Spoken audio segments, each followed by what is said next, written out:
morning, good afternoon, good evening, wherever you are joining us. Today, we are diving straight into the headlines. Think of this as your personalized news briefing, cutting through all that noise, just the key developments that you need to know. We'll be covering a lot today, a whole range, a whole snapshot. From the cricket pitch to some naval advancements, we've got it all.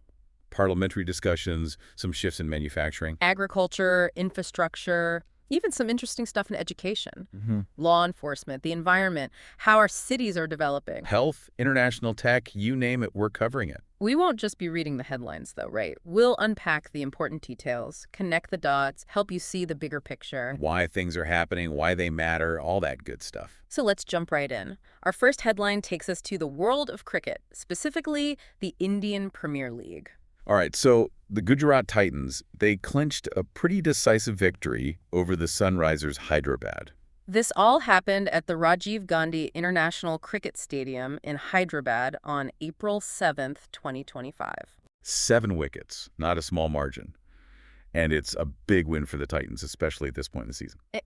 No surprise, Shubman Gill, their opener, absolutely stellar performance. The guy just anchored the innings. Remained unbeaten, 61 runs off 43 deliveries, 9 boundaries too. And get this, it's his first half-century this season. Talk about a timely contribution right when his team needed it. They were chasing a target of 153, needed a good start, and Gill delivered. Oh, for sure. And we can't forget Washington Sundar down the order, but man, that quick-fire 49 runs from just 29 balls, that gave the chase some serious momentum. Absolutely. It helped the Titans reach that 153 target for 3 in just 16.4 overs, 20 balls to spare. A comfortable victory for sure. Now, while the batting was great, we got to give some credit to the bowling, especially one bowler in particular. Oh, absolutely. Mohammad Siraj, amazing, took 4 crucial wickets and only gave up 17 runs in his 4 overs. Talk about putting a stop to the Sunrisers scoring. A seriously disciplined performance. Now, on the flip side, the Sunrisers, they seem to be struggling. Yeah, this loss makes it 4 in a row for them. They're sitting at the bottom of the 10-team standings right now. Not a good look. And their top-order batting, that's a real concern. Guys like Travis Head, Abhishek Sharma, Ishan Kishan, they just haven't been making much of an impact. You're right. When your top order doesn't deliver, it puts so much pressure on the rest of the team. Some good moments from their bowlers, but not enough to make up for the lack of runs. So, to sum it all up, solid win for the Gujarat Titans, extends their winning streak, moves them up to 2nd place. The Sunrisers, though, they have some work to do. Now, shifting gears a bit, let's talk about India's naval presence, especially in the Indian Ocean region. Some pretty big things happening there. It's a strategically important area, and India is taking steps to make sure their naval capabilities are up to the challenge. One major development is the new naval base. It's near Rambili in Andhra Pradesh. Codename, Project Varsha. This thing is set to be commissioned next year, and it's not just any base. We're talking underground pens, tunnels, the works. Underground facilities, that's a whole other level of security and concealment. And it means their nuclear submarines can discreetly access the Bay of Bengal, even get to those choke points like the Malacca Strait. That's strategic depth right there. Exactly. A real forward-thinking approach. And getting this all done, it means they've had to overcome some pretty significant technical and environmental hurdles. But they're doing it. And then you've got the Karwar Naval Base up in Karnataka. It's getting a major upgrade, too, under Project Seabird. Multi-phased project this is, and they've just completed Phase IIA. That means more berthing capacity, so a larger fleet can be based there. Plus, advanced facilities for operations, repairs, logistics, all of it. It's a big deal for India's presence in the Western Indian Ocean. Oh, absolutely. And then there's the nuclear capabilities. India's not messing around. No, they're not. They just commissioned the INS Iridiman this year. This is a 7,000-ton SSBN capable of carrying some seriously advanced missiles. A major boost for India's nuclear deterrent. But that's not all. They've got even bigger plans in the works. A massive project, something like 90,000 crore, all for building even larger SSBNs and nuclear-powered attack submarines. This is a long-term commitment to a serious underwater fleet. You have to look at all of this in the context of what's going on around the world. The Indian Ocean region is getting more crowded, particularly with China's growing naval presence. It's a complex geopolitical situation, and these moves by India show they are determined to maintain their maritime dominance, to keep their interests safe. It's a clear message. India is a major player in the region, and they're taking steps to ensure their security and stability in this vital maritime domain. Now let's switch gears again. We're going to talk about social justice and the role of Parliament in achieving it. All right, so Lok Sabha Speaker Om Birla, he recently gave a speech at the 150th Assembly of the Interparliamentary Union. This was over in Tashkent, Uzbekistan. The theme was Parliamentary Action for Social Development and Justice, a pretty fundamental topic. He really hammered home the point about equal treatment for all citizens. It's right there in the Indian Constitution, and it's the basis for everything they're doing on social justice. He went on to talk about some of the specific laws India has put in place to back that up. The Rights of Persons with Disabilities Act of 2016, for example. That's all about making sure people with disabilities are included and empowered. Huge step forward in creating a more inclusive and equitable society. And then there's the Transgender Persons Protection of Rights Act of 2019. A landmark piece of legislation protecting the rights and dignity of transgender individuals. And then there's the Nari Shakti Vandanatiniam of 2023. This one's a potential game changer. It reserves a third of the seats in the Lok Sabha and state assemblies for women. Imagine the impact that could have on the political landscape. And on top of all that, he mentioned some of the labor law reforms they're working on. The aim there is to better protect workers in the unorganized sector, which is a huge chunk of India's workforce. And then you've got the Pratyanyaya Sanhita, the replacement for the Indian Penal Code. That's all about strengthening the principles of justice within the legal system. Birla also talked about the role of parliamentary committees. They're the ones who keep an eye on how all these social welfare programs are actually working. Accountability is key, right? You need to make sure those initiatives are reaching the people they're supposed to and doing what they're supposed to do. Exactly. He specifically called out the Ayushman Bharat health insurance scheme as a success story. Millions of families are getting health coverage because of that program. And looking ahead, Birla was pretty optimistic about India achieving its goal of becoming a developed nation, Viksit Bharat, by 2047. Economic growth, technological progress, he sees them as the keys to making it happen. Oh, and he also found time to meet with some world leaders while he was there. Always good to have those conversations, building relationships, tackling global issues together. Now, from the world of politics, let's move over to sports. Indian boxers, they've just had a fantastic showing at the World Boxing Cup. Held in Foz do Iguaçu, Brazil. And get this, it was their first time competing at this elite level. And they came back with 6 medals. 6 medals. Absolutely amazing. Hitesh was the star, became the first Indian boxer to win gold at the World Boxing Cup. He was competing in the 70-kilogram category. His opponent couldn't fight in the final because of an injury, but Hitesh's performance throughout the whole tournament, it was a statement. It speaks volumes about his skill and dedication. And then you have Apinash Jamwal, silver medal in the 65-kilogram final, put up a great fight against Yuri Reyes. Fantastic achievement against some tough international competition. And to top it off, India snagged 4 bronze medals as well. That's depth across different weight categories. We had Jadumani Singh Mandenbaum in the 50-kilogram, Manish Rathore in the 55 kilograms, and the 60-kilogram, and Vishal in the 90-kilogram. That's a solid spread. And, you know, this Indian contingent, it was a young team, 10 members, and this was their first major international competition since the Paris Olympics. Imagine what this will do for their confidence. This is great for the future of Indian boxing. These athletes are on their way to the 2028 Los Angeles Olympics, and they're making a statement. It's a proud moment for India, for their sports program. It shows the dedication of the athletes and their coaches. Okay, let's talk about the business world now. Specifically, some interesting moves in the global manufacturing sector. Big companies like Apple and Samsung, they're starting to shift more of their production to India. This is a big deal. It's a sign of India's growing role in the global economy, how they're becoming a bigger part of these international supply chains. Part of the reason is that the U.S. has raised tariffs on goods coming from China and Vietnam. So companies are looking for alternatives, and India, with its Make in India initiative, is looking pretty good. Makes sense. Diversify your supply chain, that's good business practice. And for India, it's a chance to attract more foreign investment, build up their own manufacturing sector. Take Apple, for example. They're really ramping up their iPhone production in India, using factories run by Foxconn and Tata. A lot of those phones are headed straight for the U.S. market. And if those other production options don't work out, who knows? Maybe Apple invests even more in India. It puts India in a pretty strong position. Then there's Samsung. Their Noida unit, the one that makes the fancy Galaxy S25 and Fold phones, they're seeing India as a major export hub right now. A lot of that has to do with tariffs. India's import duty is 26%, while Vietnam's is 46%. makes a difference. But this might be temporary for Samsung. Vietnam is working on a deal with the U.S. for zero-duty imports. If that happens, Samsung might shift things again. It's all a bit of a chess game. But even so, the fact that these big companies are looking to India, it shows that they're becoming a serious player in the global electronics market. And India's government, they're not just sitting back. They're using these opportunities to push their broader manufacturing goals. It's a smart strategy. Capitalize on the changes in the global market, use it to your advantage.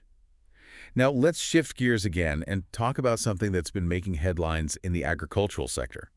Farmer leader Jagjit Singh Dhaliwal, he just called off his hunger strike. This was a long one, 131 days, pretty incredible. Wow, that takes serious commitment.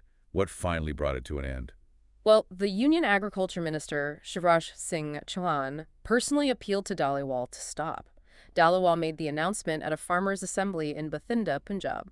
A sign that perhaps there's some progress being made.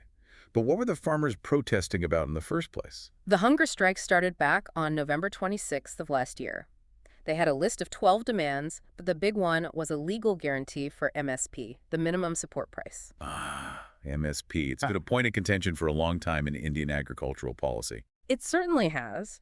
And even though Dhaliwal has ended his fast, he's made it clear that this isn't the end of the fight. They're still pushing for that legal guarantee for MSP, and they're planning to mobilize farmers across the country to make their voices heard.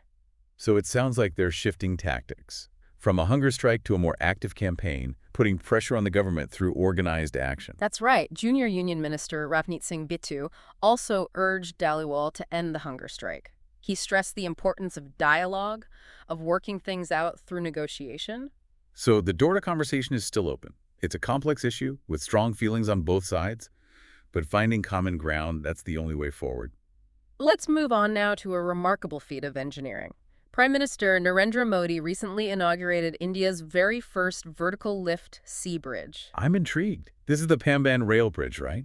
Down in Rameswaram, Tamil Nadu. That's the one. This thing is a marvel. It cost over 550 crore to build and stretches over 2.08 kilometers. Not your average bridge. What makes this one so special? Well, it has a unique vertical lift mechanism, which allows ships to pass underneath without interrupting the rail traffic. It's got 99 spans, and the central span is 72.5 meters long. That span can be lifted 17 meters above the water. That's incredible. Talk about a solution to a tricky engineering problem. Having a bridge that can accommodate both trains and large ships, that's not easy. And they built this thing to last, too. Stainless steel, advanced coatings, the works. They've had to think about everything, the salt air, the water, all the things that can corrode a structure. They want to minimize maintenance as much as possible, and this bridge, it actually replaces a much older one. Oh, right, the original Pamban Bridge, built by the British back in 1914. Over a century of service, not bad. It's a testament to the quality of that original construction. But times change, and we need infrastructure that can meet the demands of today. This new bridge, it was sanctioned in 2019, and Rail Vikas Nigam Limited was the one that built it. Must have been quite the undertaking, especially in a coastal area like that. You got to deal with the weather, the tides, the potential for storms, and even seismic activity. You're not kidding, but they pulled it off. And Prime Minister Modi, while he was there, he also laid the foundation stones for a bunch of other rail and road projects in Tamil Nadu. Over 8,300 crore worth of investment. Infrastructure is key to development, that's clear. And this bridge, it's not just a piece of infrastructure, is it? It connects the mainland to Rameswaram, a major pilgrimage site. It's a symbol, really, and the fact that people are comparing it to iconic bridges like the Golden Gate and the Tower Bridge, that says a lot about India's capabilities. This is a nation that can handle complex engineering projects. Projects that benefit the economy, that improve connectivity, and that also have cultural significance. Now, for our next headline, let's go over to West Bengal, where there seems to be some tension brewing between the governor and the chief minister. The issue is the appointment of vice-chancellors for 17 state-run universities, including big names like Calcutta University and Jadavpur University. This is about more than just who gets a job. This is about the autonomy of universities, the balance of power between the state government and the governor's office. It's getting complicated. Governor C.V. Anand Bose, he's not on board with the recommendations that Chief Minister Mamata Banerjee put forward. He's actually filed his objections with the Supreme Court, and he's citing some pretty specific things. Yeah, it's like he's done his homework. What's he basing his objections on? Well, he's referring to background checks and some reports, apparently based on findings from the Justice UU Lalit Committee. Which suggests he has concerns about whether the recommended candidates actually meet the standards for these positions. Exactly. And a statement from his office clarified that he's already given the green light for 19 other vice chancellor appointments after doing his due diligence. But these 17, he's not convinced.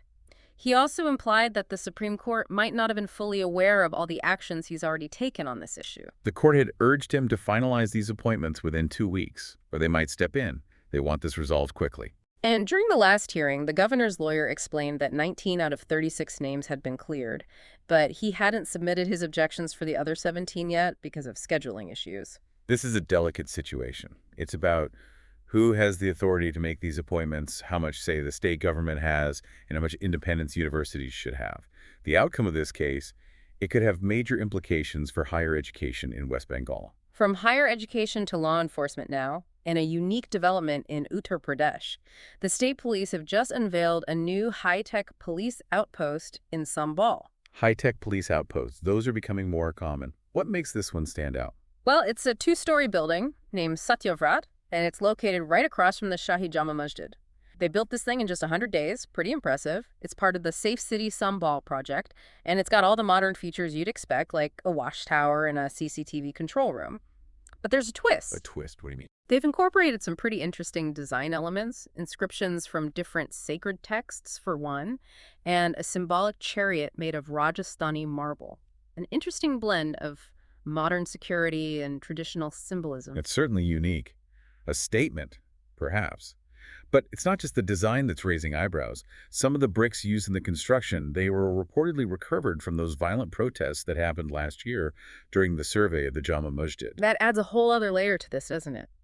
Using materials from that event, it's bound to be seen as symbolic by some, maybe even provocative. Depending on your perspective, it could be seen as a message of reconciliation, or maybe even a subtle assertion of authority. And the timing of the inauguration, that's interesting too. Right. It happened to coincide with Ram Navami, the Hindu festival. They even had a prayer ceremony with religious leaders and local officials. And get this, on the same day, a temple in Kagusarai, it was reopened for the first time in 46 years. It's almost as if they were trying to send a message. And Sambal itself, it's not just any town.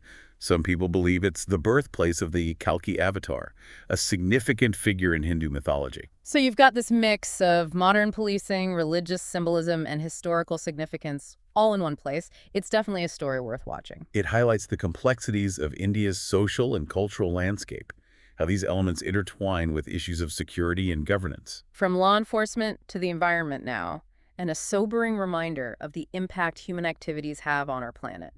Scientists have found alarmingly high levels of lead pollution in the northern Indian Ocean. That's worrying. The Indian Ocean is vast, so much life depends on it. And lead, we know it's harmful to both humans and marine ecosystems. Where's all this lead coming from? This study was done by researchers from the National Institute of Oceanography in Goa and the Academy of Scientific and Innovative Research in Ghaziabad. They're pointing the finger at us, at human activity. Specifically coal combustion and atmospheric deposition. Apparently, a lot of it is coming from Southeast Asia, all those industrial activities. So emissions from one part of the world are impacting the environment far away, a reminder that pollution doesn't respect borders. Exactly. And they found that major rivers like the Ganga and the Brahmaputra are also playing a role. They're carrying sediments laced with lead into the ocean. The researchers tracked these lead particles, and they found they can travel huge distances, carried by the wind and ocean currents. All the way to Australia and Africa. That's incredible. It is. And the study highlights the impact of industrialization. India and China, they've seen their lead emissions increase almost 5-fold in the last 3 decades. That's largely due to their reliance on coal for energy. But that reliance comes at a cost. And lead, it's not something to mess around with. It can damage the brain, the kidneys, the heart. Children and pregnant women are especially vulnerable. And let's not forget the marine life. This lead contamination can wreak havoc on ecosystems, and if it gets into the food chain, it could end up on our plates. It's a serious problem, no question. And the researchers are calling for more research to understand exactly how this lead is moving through the environment and what the long-term impacts might be. Only then can we come up with effective strategies to address this issue and protect both human health and the health of our oceans. Absolutely. Finding those solutions, that's what it's all about. Now, for our last headline today, let's talk about transportation. Specifically, the Delhi Metro. They're about to launch something pretty innovative. The Delhi Metro Rail Corporation, DMRC, they're planning to introduce India's first metro corridor with 3 coach trains. 3 coach trains. Now, that's a change from the usual massive metro trains we're used to seeing. What's the thinking behind that? It's all about short-distance urban travel. This new system will be used on the Lajpat Nagar Saket G Block corridor, part of the Delhi Metro's Phase 4 expansion. Makes sense. Shorter trains for shorter routes. Exactly. The whole corridor is about 8 kilometers long, with 8 stations. And the DMRC believes that using these smaller 3-coach trains will be more cost-effective and flexible compared to the larger ones. I can see the logic there. Cater to specific travel patterns, optimize your resources. And they're aiming to provide high-frequency service on this corridor.